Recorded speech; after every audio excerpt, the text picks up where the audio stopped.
नमस्कार, मैं डॉक्टर राकेश मित्तल। राजस्थान की राजधानी जयपुर में राष्ट्रपिता महात्मा गांधी पर केंद्रित एक अद्भुत संग्रहालय की स्थापना हुई।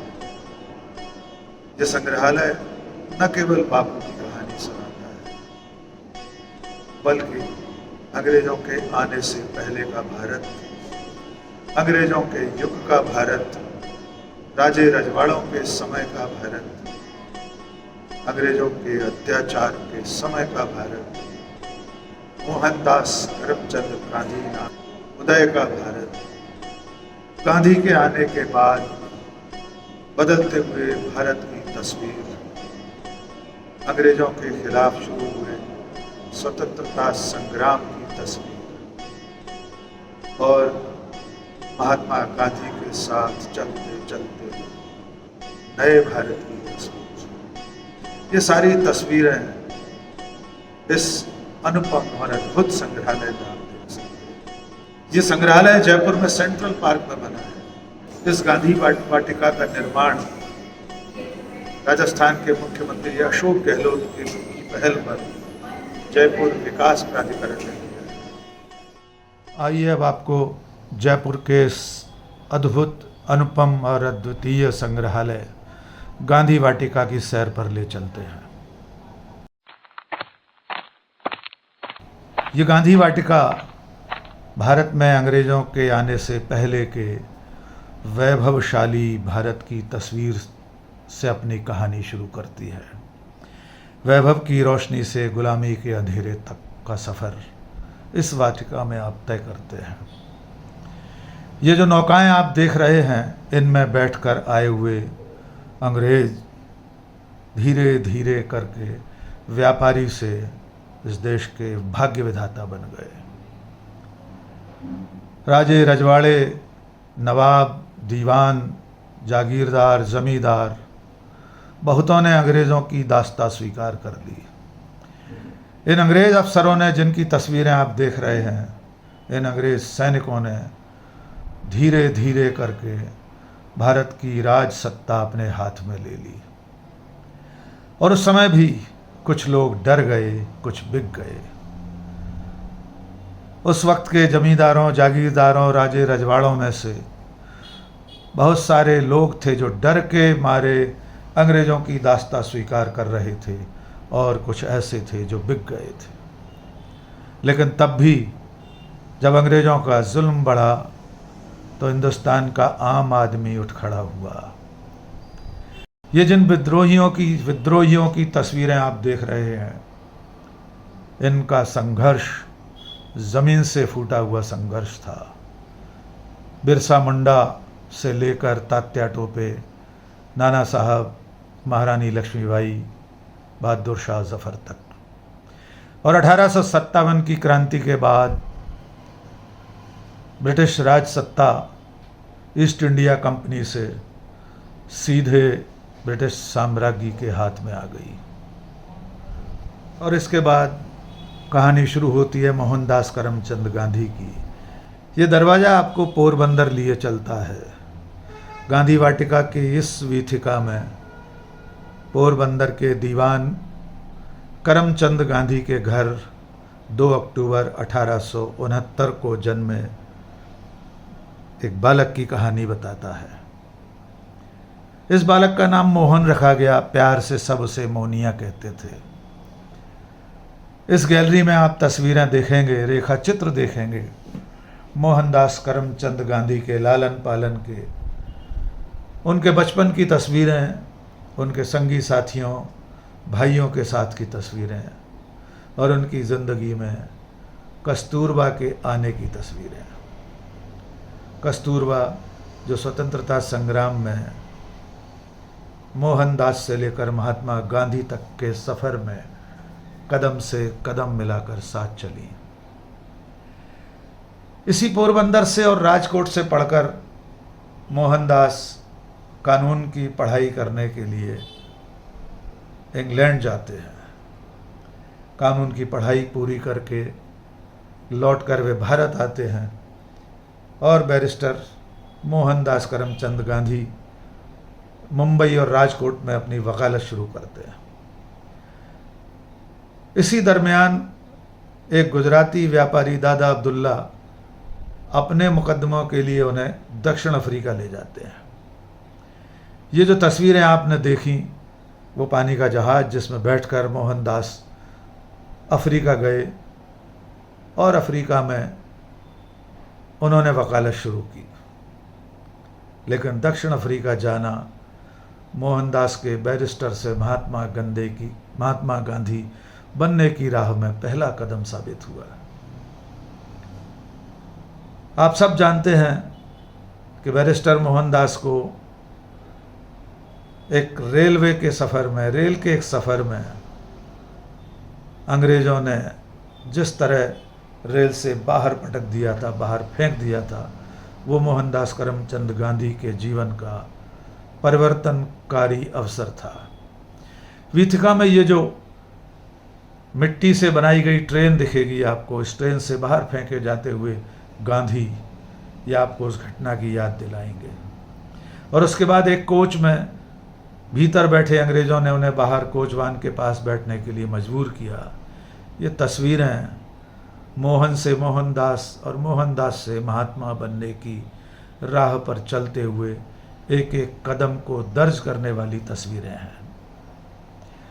दक्षिण अफ्रीका में उन्होंने जब देखा कि अंग्रेज हुकूमत वहाँ के गोरे भारतीयों पर और दूसरे लोगों पर अतिशय अत्याचार करते हैं, तब उन्होंने सत्याग्रह का बिगुल फूंक दिया। धीरे धीरे उनके साथ लोग आते गए, उनका कारवां बड़ा होता चला गया। दक्षिण अफ्रीका के संघर्ष से अहिंसा और सत्याग्रह का मंत्र पढ़ने के बाद महात्मा गांधी भारत लौटते हैं और भारत में उसी सत्याग्रह के मंत्र का प्रयोग स्वतंत्रता संग्राम के लिए फूंक देते हैं। ये लड़ाई उनकी अकेले की नहीं होती, पूरा भारत उनके साथ साथ चलने लगता है। अंग्रेज़ों के जुल्म के खिलाफ लड़ते हुए गांधी दुनिया की नज़र में आ जाते हैं।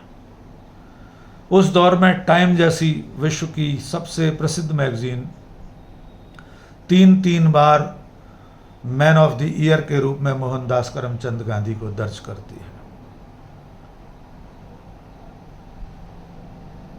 नमक सत्याग्रह, दांडी मार्च के बाद भारत छोड़ो आंदोलन, भारत की स्वतंत्रता का अंतिम संघर्ष,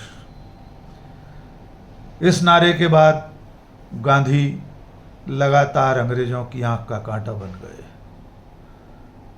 इस पूरे संघर्ष में वे सांप्रदायिक एकता के प्रतीक भी बने हुए थे। मैं मुसलमानों से पूछ रहा हूं कि अगर हिंदुस्तान आपका वतन नहीं है तो आप किस मुल्क के हैं? भारत यहां रहने वाले सभी मुसलमानों का वतन है, इसलिए हर मुसलमान को भारत की आजादी की लड़ाई में सहयोग देना चाहिए। स्वतंत्रता की आखिरी लड़ाई में करो या मरो का मंत्र देकर महात्मा गांधी और पूरा भारत आज़ादी की अंतिम अलख जगाने निकल पड़ता है।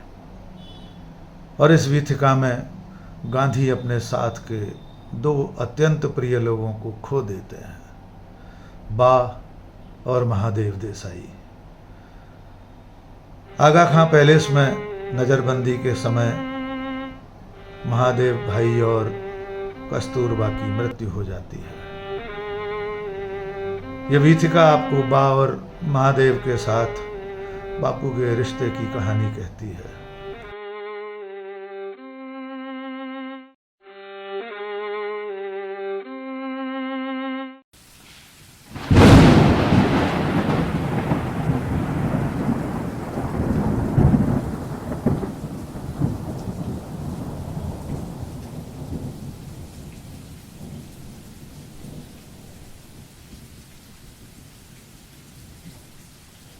लंबे संघर्ष के बाद देश को आज़ादी मिली, लेकिन देश खंडित हो गया। विभाजन का घाव लेकर मिली इस आज़ादी से महात्मा गांधी बेहद व्यथित हुए। उन्होंने इस घाव पर मरहम लगाने के लिए अंतिम उपवास किया। लेकिन इसके बाद काल अपनी गति से उस शाम की तरफ बढ़ रहा था जब इतिहास की सबसे अंधियारी शाम आने वाली थी।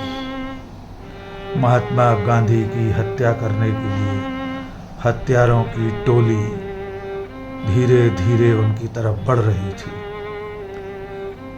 30 जनवरी 1948 की वो मनहूस शाम जब हमारे बापू राष्ट्रपिता मोहनदास करमचंद गांधी दिल्ली के बिरला हाउस में प्रार्थना सभा के लिए जा रहे थे, तभी इस दुर्दांत हत्यारे नथुराम गॉडसे ने महात्मा गांधी के सीने में 3 गोलियां उतार दी। उस आखिरी दिन की बापू की दिनचर्या क्या थी, इन तस्वीरों में आप देख सकते हैं। बापू कितने बजे कहाँ क्या कर रहे थे, ये सब इन तस्वीरों के साथ इस वीथिका में साझा किया गया है। बापू नहीं रहे। इस हत्यारे नाथूराम की गोलियों से बापू का सीना छलनी हो गया। वे हे राम कहकर अनंत की यात्रा पर चले गए। उनकी अंतिम यात्रा 31 जनवरी 1948 को दिल्ली में बिरला हाउस से राजघाट तक शुरू हुई। कहा जाता है मोहनदास करमचंद गांधी यानी हमारे बापू, हमारे महात्मा गांधी की अंतिम यात्रा दुनिया की सबसे लंबी, सबसे भीड़ भरी अंतिम यात्राओं में से एक थी। लाखों लोग दुनिया भर से बापू के अंतिम दर्शनों के लिए उन्हें अंतिम विदाई देने दिल्ली आए थे। गांधी की हत्या के बाद लॉर्ड माउंटबेटन ने कहा था कि ब्रिटिश हुकूमत काल पर्यंत इस कलंक से बच गई क्योंकि आपकी हत्या आपके ही देश में, आपके ही राज्य में, आपके ही लोगों ने की है। कोई कौम इतनी कृतज्ञ कैसे हो सकती है कि अपने पिता तुल्य मार्गदर्शक का सीना गोलियों से छलनी कर दे। लॉर्ड माउंटबेटन ने कहा था कि ऐसा तो नरभक्षी बर्बर कबीलों में भी नहीं होता। गांधी शांति प्रतिष्ठान के मुखिया कुमार प्रशांत की देखरेख में बना ये संग्रहालय भारत और महात्मा गांधी की साथ साथ चलने वाली यात्रा का एक तीर्थ बनने वाला है। गांधी वाटिका के बारे में लोगों की राय भी जान लेते हैं। 2 बात आती है, एक तरफ जहां गांधी के सभी विचारों को, उनके आश्रम को ख़त्म करने का शुरू हो चुका है, बुलडोजर चढ़ चुके हैं। बनारस के सर्व सेवा संघ के आश्रम पे बुलडोजर चढ़ चुका है, ख़त्म कर दिया गया है। जहां हम बहुत हताश थे, हम कई सालों तक गांधी स्मृति दर्शन समिति राजघाट पे हमने काम किया है और तब भी हमें ये इतना दुखद पीड़ादायक था, लेकिन गहलोत जी ने ये साबित कर दिया कि गांधी को कोई मिटा नहीं सकता। गांधी वाटिका में गांधी विचार का और गांधी जीवन का जो संग्रहालय बना है वो आज के हिंदुस्तान में एक अनोखी चीज़ है। गांधी का समूचा विराट चिंतन और जयपुर के लोगों का और जयपुर की राजस्थान सरकार का और साथ पे देश भर के गांधीवादियों का ये संकल्प कि हम देश की नई पीढ़ी को गांधी विचार से संपन्न करेंगे। ये संग्रहालय केवल एक स्थापत्य कला का आलिशान या सुंदर इमारत ही नहीं है, बल्कि इसमें आज की परिस्थिति से लड़ने की ताकत देने का संकल्प दिखाई देता है। आप जब भी जयपुर आए इस गांधी वाटिका नाम के संग्रहालय में ज़रूर आएं और जानें ये देश सदियों की यात्रा के बाद कैसे स्वतंत्रता की पवित्र दहलीज पर पहुंचा था। इस गांधी वाटिका में आकर आप जाने कि गांधी अकेले नहीं थे। इस पूरी यात्रा में, भारत की यात्रा में और मोहनदास करमचंद गांधी की यात्रा में, भारत गांधी के साथ था, गांधी भारत के साथ था। और इस यात्रा में भारत के और कितने सपूत गांधी के साथ साथ सत्य और अहिंसा के रास्ते पर चले। आज बस इतना ही। गांधी वाटिका से आप सबको सादर प्रणाम, नमन।